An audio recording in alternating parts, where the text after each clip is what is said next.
नमस्कार। एक बड़ी खबर आपके सामने लेकर के हाजिर हुए हैं। खबर ये है कि सब कुछ फाइनल हो गया है।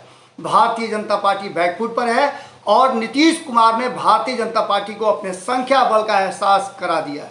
आपको बता दें कि तीसरे नंबर की पार्टी बनने के बाद नीतीश कुमार लगातार जुगाड़ में थे कि भारतीय जनता पार्टी को, जो कि लगातार वो कह भी रहे थे इधर कुछ दिनों से कि हमारे साथ बड़ा छल हुआ है, धोखा हुआ है, और अपनों ने ही, ये बात तो उन्होंने 2020 के चुनाव परिणाम आने के बाद भी कही थी कि कौन अपना था कौन पराया था, ये पता ही नहीं चला।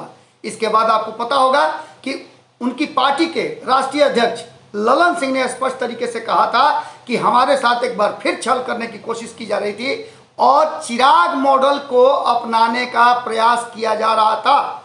इन सब बातों को लेकर के हमने आपको बताया था कि खबरों के माध्यम से ये खुल करके आ रहा था कि नीतीश कुमार इतना ज़्यादा नाराज है कि उन्हें इस बात की चिंता नहीं है कि कौन क्या कहेगा, कौन क्या करेगा। लेकिन सबसे महत्वपूर्ण बात यह है कि एक बार फिर से नीतीश कुमार ने अपनी संख्या बल को बढ़ाने के लिए राष्ट्रीय जनता दल का सहारा लिया है और 2017 में जो गलती की थी उसे फिर से वापस करके वो माफ़ी मांगना चाहते हैं। लगभग उन्होंने माफ़ी मांग ली है। जो सूत्र बता रहे हैं उसमें उन्होंने इस बात के लिए तैयार अपने आप को कर लिया है कि तेजस्वी यादव मुख्यमंत्री होंगे और नीतीश कुमार के पास सभी महत्वपूर्ण विभाग होंगे। इसके साथ साथ ये भी तय किया जा रहा है कि 2 उप मुख्यमंत्री होंगे, जिसकी चर्चा हम पहले से आपको करते आ रहे हैं, जिसमें से एक जदयू की तरफ से होगा, जिसके लिए कहा जा रहा है कि उपेंद्र कुशवाहा का नाम रखा गया है, और दूसरा कहा जा रहा है कि कांग्रेस की तरफ से होगा, क्योंकि सोनिया गांधी से बातचीत के बाद ये बात तय कर ली गई है, लगभग ये बात तय कर ली गई है, जो भीतरगाने से सूचना आ रही है कि नीतीश कुमार को प्रधानमंत्री कैंडिडेट बनाने के लिए कांग्रेस तैयार हो गई है। इन सारी बातों के बाद पूरी लिस्ट तैयार हो गई है, समझौता और मनसौदा बन करके रेडी है, सिर्फ उस पर हस्ताक्षर की जरूरत है। और ये हस्ताक्षर अभी 1 घंटे के बाद, जब आप खबर देखना शुरू कर चुके होंगे, 1 घंटे के बाद राज्यपाल से मिलने का समय मांगा गया है, जो मीडिया सूत्र से जानकारी मिल रही है।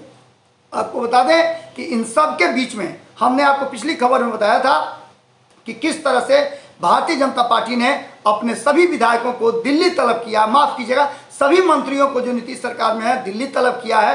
अभी खेल का ये आधा हिस्सा है, आधा हिस्सा खेल का शुरू होगा जब राज्यपाल के पास नीतीश कुमार जाएंगे और उनके साथ कौन कौन रहेंगे, ये बड़ा ही महत्वपूर्ण बात है। कहा तो ये जा रहा है कि तेजस्वी यादव और कांग्रेस के वरिष्ठ नेता मदन मोहन झा, भक्त चरण दास, ये सारे लोग मौजूद होंगे, वाम दलों के नेता भी मौजूद होंगे, और साथ ही इस पूरे कवायद में जीतन राम मांझी भी शामिल होंगे। हालांकि जीतन राम मांझी ने जो डिमांड रखा है, उन्हें 2 मंत्रालय चाहिए और शायद ये भी संभव हो जाए। आपको बता दें कि इन सब के बीच में मुकेश सहनी के लिए भी लॉटरी लग सकती है, और ये सारी चीज़ें देख करके आपको अंदाजा लगेगा कि बिहार की राजनीति ने एक बार फिर से करवट लिया है और नीतीश कुमार ने आंकड़ों की बाजीगरी में भारतीय जनता पार्टी को मात दे दिया है। वर्तमान परिस्थिति में हम आपको बता दें कि आंकड़ों का जो खेल है उसमें 77 बीजेपी के पास है, 45 जेडीयू के पास है, हम के 4 और इंडिपेंडेंट एक मिलाकर के 127 होते हैं। वहीं महागठबंधन की बात करें तो आरजेडी के 79, एक सदस्य उनके जो अनंत सिंह थे उनकी सदस्यता समाप्त हो गई है। वहीं कांग्रेस के 19, लेफ्ट के 16, एआईएमआईएम को अगर जोड़ दिया जाए तो सब मिलाकर के 115 होते हैं।